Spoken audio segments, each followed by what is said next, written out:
사람이 나이가 들면 변화되는 게 몇 가지 있죠.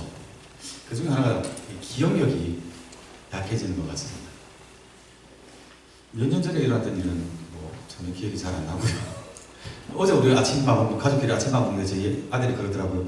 아빠 지난 여름에 우리 두 교회 같이 우리 캠핑 갔을 때, 리트릿 갔을 때 기억나 하는데 그때 밥 먹은 메뉴를 이야기하는데 우리가 그걸 먹었어? 하는 생각이 들더라고요. 전혀 기억이 안 났습니다. 불과 몇 달 전 일도 잘 기억이 안 나고요. 솔직히 고백을 하자면 밥을 먹고 이렇게 밥그릇을 들고 싱크대로 가다가 냉장고문을 연 적이 있잖아요. 제가 냉장고문을 열었는데 왜 열었는지 기억이 안 나요. 내가 뭐 하는 거지? 죄송합니다. 제가 좀 기억이 깜빡깜빡합니다.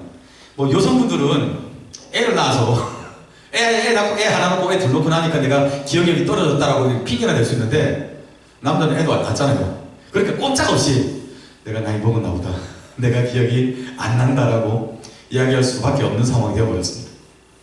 어떤 분들은 그런 얘기합니다. 나이가 들면 잊어버리는 게 정상입니다. 그게 하나님의 은혜입니다 라고 이야기하기도 합니다. 맞는 것 같아요. 우리가 순탄한 삶만 살아면 참 좋겠는데 때로는 삶이 전쟁터일 때도 있잖아요. 정말 생각하기 힘든 어려움을 겪었는데 그 과거의 아픔의 상처들, 그것들이 정말 어제 일처럼 다 기억이 난다면 아마 세상 편하게 살기 힘들 겁니다. 그죠?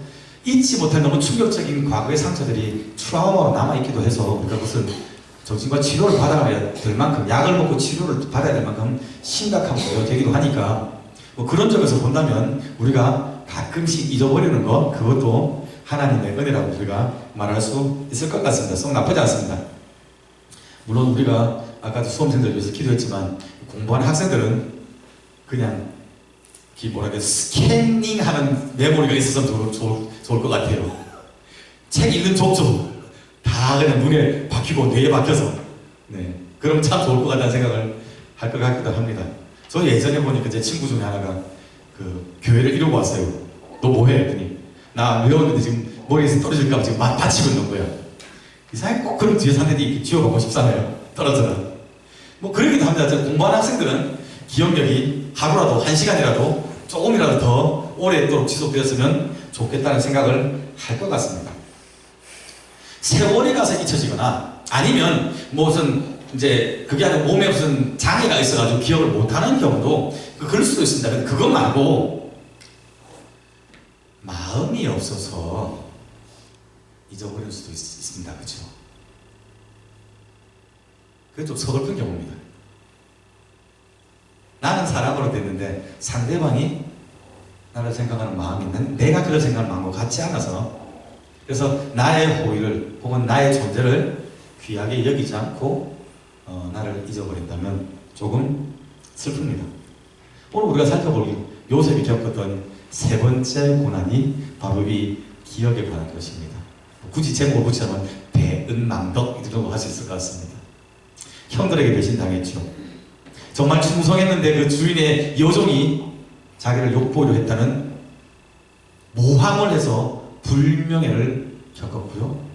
오늘은 요셉이 정성으로 섬기는데 그들을 선대하였음에도 불구하고 그들이 받았던 호의나 친절, 그런 도움은 싸그리 잃어버리는 그러한 상황에 처한 요셉을 발견합니다. 사실 요셉만 그런 게 아니고 우리가 살아가는 세상이 그런 것 같습니다. 우리 주변에 그런 사람들을 심심찮게 만나볼 때가 있습니다. 그렇죠?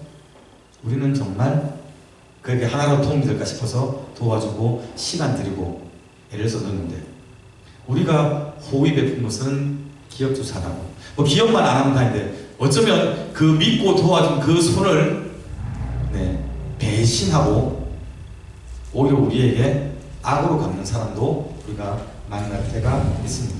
슬픈 일이죠. 요셉의 삶을 우리가 한번 살펴봅시다.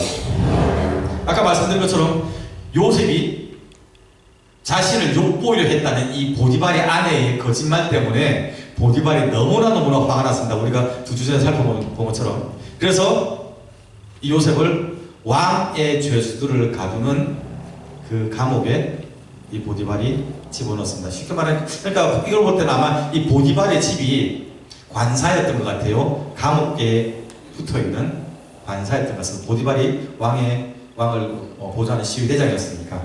그래서 그 감옥에 요셉이 갇혔습니다. 생각해보면 요셉은 진짜 억울했을 건데, 그죠? 손에라도 한번 잡았으면 내가 미쳤었나 봐 할 텐데.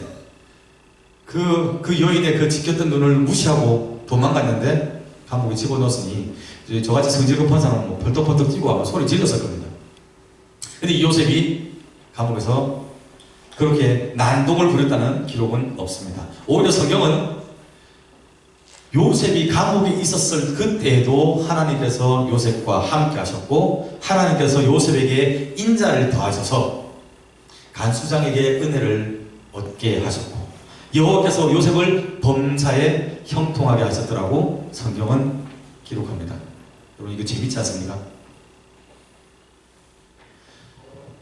여호와께서 요셉과 함께 하시고 그를 범사에 형통하게 하셨다는 이 표현은 우리가 2주 전에 살펴봤던 표현입니다. 언제요?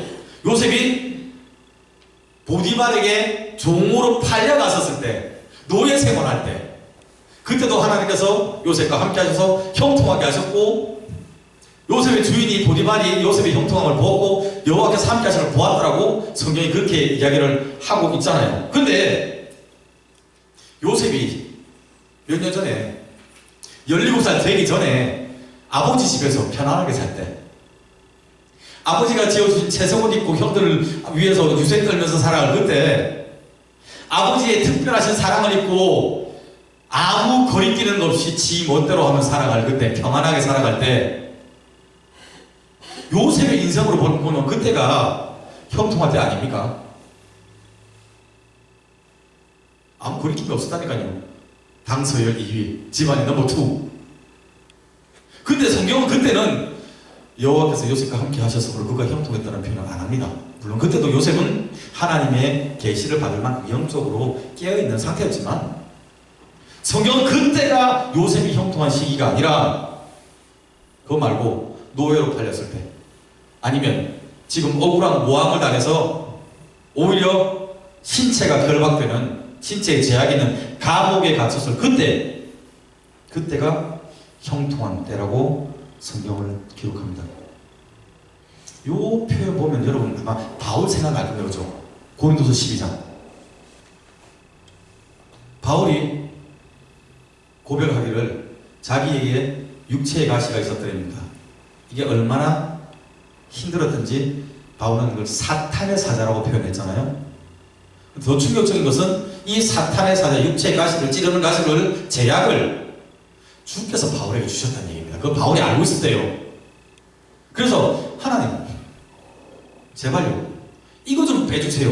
3번을 기도했더란 말이에요. 했다고 성경 기록합니다. 그러니까 바울 사역에 우리는 이 육체의 가시가 무엇인지 알지 못하지만 바울이 사역을 하는데 정말 치명적으로 제약이 됐던 건 분명합니다. 그러니까 바울이 하나님께 3번이나 제발 이것만 좀 없애주시면 하나님 저 좀 홀홀 날게 해주세요. 그래서 제가 하나님께 충성할게요. 헌신하겠습니다라고 기도를 했던 겁니다. 근데 주님께서 바울의 이 기도를 간구를 거절하셨죠. 내 은혜가 내게 족하다 말씀하셨습니다. 그 응답들은 바울이 뭐라고 대답했는지 기억하십니까? 9절 말씀요. 이러므로 도리어 크게 기뻐함으로 나의 여러 약한 것들을 내가 자랑하노니 이는 그리스도의 능력으로 내게 머물러 있게 하려 함이라. 아멘. 제가 이 설명을 예전에 한번 했습니다. 우리 교회 성도들 기억할 겁니다. 여기 머물러 있게 한다는 이 단어가, 이 표현이 텐트 치는 겁니다. 스테이 하는 거예요. 하나님의 능력이 바울 위에 텐트 치고 거주하시게 하기 위해서 자기의 약한 것들, 자기의 제약을 자랑한다고 바울이 이야기를 합니다. 바울의 약한 것을 성령님의 강함으로 덮어줬고요. 바울을 제약하고 바울을 끌어당기는 이 육체의 가시, 사탄의 사자의 여기에 휘둘릴 수밖에 없었던 이 바울을 성령님께서 능력의 손을 붙잡으시고 바울을 인도하셨다니까요. 그러니 바울이 하나님의 능력이 내 위에 머물러 계시니 내가 오히려 이것을 기뻐하고 감사하고 자랑한다. 바울이 그렇게 고백을 했던 겁니다. 그러니까 바울 사역에서, 바울 삶에 있어서 전성기는 그가 대제사장들에게 그 자격증 레터 받아가지고 어프로를 받아가지고 교회마다 회당마다 돌아다니면서 저 초대교회 성도들 박해하고 감옥에 집어넣고 때리고 모욕하고 그때가 인생의 절정이 아니라 육체의 가시를 몸에 지면서 그럼에도 불구하고 성령에게 붙들려서 복음 전가할 그때가 바울 인생의 절정, 황금기, 가장 의미 있는 시간이었다고 성령이 말씀하고 바울이 고백을 하는 겁니다. 야고도 마찬가지입니다. 그가 아버지의 도움 안에서 평화롭게 살아갈 때, 물론 이것도 하나님의 은혜 많습니다. 그죠? 부모님들 건강하시고 신앙의 유산 물려주시고 또 경제적으로 서포트해주시고 이것도 굉장히 감사할 점은 맞습니다. 그런데 그러한 상황이 되면 대부분의 사람들은요 하나님의 은혜를 잘 인식하지 못합니다. 우리 아빠야, 내 아빠가 부자야, 내 아빠가 능력 있어, 끝발세. 아버지가 다 해주신 것처럼 착각하기 쉽습니다. 그런데 고난의 현장에서 어느 누구도 요셉을 도와주지 못하는 상황에서 억울한 일을 당했음에도 불구하고 누구에게도 하소연하지 못하는 이러한 억울한 상황에서 오로지 요셉이 하나님만 바라보는 겁니다. 하나님의 음성에 귀를 기울이는 겁니다. 눈을 들여서 하나님의 얼굴을 바라보며 하나님의 도우심을 구하는 겁니다. 그러니 그때 자기 곁에 계신 하나님, 자기와 함께 하시는 하나님, 자기를 인도하시는 하나님, 자기를 새롭게 회복시키시는 하나님, 그 하나님의 은혜와 능력을 요셉이 더 간절하게, 더 절실하게 체험을 할 수 있었다는 얘기입니다. 만약에 지금 여러분이 혹시나 고난을 당하고 계시다면, 여러분 인생 가운데 참 어렵다 하는 그런 힘든 시기를 보내고 계신다면, 지금 여러분이 겪는 그 고통의 순간에도 여러분 곁에 계시고 여러분과 함께 하시고 여러분 위에 머무르 계신 하나님의 일하심을 기대하며 바라볼 수 있기를 축원합니다. 아멘. 어느 날 요셉이 감옥에 있을 때 애국 왕 바로의 술 맡은 사람과 떡을 맡은 사람이 바로에게 크게 죄를 지었더랍니다. 그게 무슨 죄인지 모르겠는데 바울이 노하였다는 표현이 이 원어로 보면 이게 어떻게 좀 그냥 빠직 아니 뭐라면 화가 너무 난 겁니다. 정신을 잃만큼 화가 났다고 표현하는 거 보면 굉장히 큰 잘못을 저질렀던 것 같습니다. 그래서 그들을 이 시위대장이 요셉이 있던 그 감옥에다 집어넣습니다. 성경은 이 사람들을 관원장이라고 표현하거든요. chief입니다. chief. 그러니까 캡틴인 겁니다. 그러니까 그냥 단순히 바로의 왕궁에서 요리하는 요리사 아니면 뭐 술 준비하는 사람 정도가 아니라 왕이 여는 잔치에서 술을 준비하고 고르고 그 왕에게 따라주고 그 왕과 상담을 할 수 있는 정도의 높은 지위에 있었던 사람으로 보통 이해를 합니다. 그 다음에 떡 만드는 사람도 마찬가지죠. 식탁 음식의 전체를 다 관장하는 그런 장이었던 것으로 우리가 보통 이해를 합니다. 칠일대장이 요셉에게 네가 그들을 섬겨라고 명령을 했더랍니다. 재밌죠? 죄 없는 요셉이 죄 지은 실세 권력자들을 섬기는 상황이 되었습니다. 그렇게 시간이 흘렀는데요. 어느 날 한날에 같은 날에 이 두 사람이 꿈을 꾸었습니다. 같은 듯 다른 듯한 꿈을 꾸었습니다. 같은데 아닌 것 같기도 한 꿈을 꾸었습니다. 근데 그 의미를 도무지 알 수가 없었습니다. 아침에 요셉에 들어가 보니 그들의 표정이 조금 달랐던 것 같아요. 우리 흔히 말하는 꿈자리가 뒤숭숭하니까 아침에 인상을 탁 쓰고 근심하고 있었던 것 같습니다. 그래서 요셉이 물었습니다. 어찌하여 그렇게 얼굴에 근심빛이 있습니까?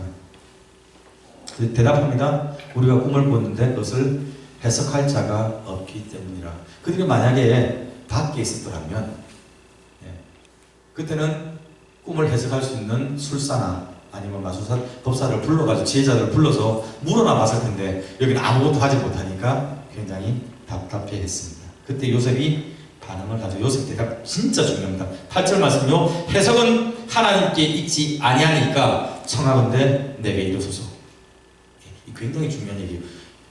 해석이 하나님께 있다고 요셉이 이렇게 이야기할 수 있는 얘기는 자기가 듣고 하나님께 이야기할 수 있다는 얘기예요. 그러니까 요셉이 이 순간에도 감옥에서 있는 바람 벅벅 기는 이 순간에도 그런 여전히 하나님과 교통하며 영적으로 깨어있는 그러한 사람이 있다는 것을 암시하는 겁니다. 그러니 자기가 듣고 하나님께 간구해서 하나님께서 그 꿈을 해석해 줄 것입니다. 그러니 저에게 말씀해 주세요라고 요셉이 이야기를 한 겁니다. 술 맡은 관원장이 꿈 얘기를 합니다. 우리가 읽은 것처럼 그 앞에 한 포도나무가 섰는데 거기에 가지가 3가지가 뻗어져 있고 싹이 나고 꽃이 피고 그 다음에 포도송이가 맺혀서 이 술 맡은 관원장이 그 포도를 따다가 즙을 내어서 바로의 잔에다가 따라서 왕에게 바치는 꿈을 꿨습니다. 요셉이 그 꿈을 해석을 합니다. 정말 좋은 꿈입니다. 세 가지는 3일이니 3일 안에 당신이 바로가 당신의 머리를 들고 당신의 지위를 복직시켜 줄 것입니다. 그리고 꿈을 해석한 다음에 요셉이 그에게 부탁을 합니다. 당신이 잘 되시거든 나를 생각하고 내게 은혜를 베푸셔서 내 사정을 바로에게 꼭 알려주셔서 내 억울한 사정을 바로에게 알려줘서 나로 이 감옥에서 나가게 해주세요라고 부탁을 했습니다. 여기 한글 성경에 보면 나를 생각하고라고 표현하고 있죠. 생각한 이 단어가 자카르라고 히브리 단어인데요. 원래 리멤버입니다. 기억하는 겁니다. 네. 훨씬 더 느낌 나가죠. 영어 성경 대부분 다 리멤버라고 번역을 합니다. 나를 기억하시고 나에게 은혜를 베푸셔서 나의 이 억울한 사정을 제발 우리 바로 왕에게 알려주세요. 한국으로 치면 요즘에는 무슨 문제가 생기면 대부분 다 청와대에다 국민청원을 낸다면서요. 그런 거예요 지금. 제발 내 이 상황을 좀 바로 왕에게 알려주세요. 그렇게 부탁을 했습니다. 그 다음에 요셉이 떡 맡은 관원장의 꿈을 해석을 해주었습니다. 근데 그 꿈은 좋지 않았습니다. 그죠? 그 사람이 사흘 안에 사형을 당하고 그의 시체를 공중에서 새가 뜯어먹는 비참한 죽음을 맞이할 것이라는 꿈이었습니다. 3일 뒤가 바로의 생일이었는데 요셉이 해석한 대로 술 맡은 관원장은 복직이 되었고 떡 맡은 관원장은 사형을 당해서 비참한 처형에 처해졌습니다. 근데 23절을 보면요, 술 맡은 관원장이 요셉을 기억하지 못하고 그를 잊었더라고 성경은 기록하고 있습니다. 23절 읽으면 여러분 느낌이 어떻습니까? 요셉이 분명히 그 꿈을 해석해 줄 때 부탁을 했는데 그 사람 잊어버렸대요. 은혜도 모르는 나쁜 놈 같습니까?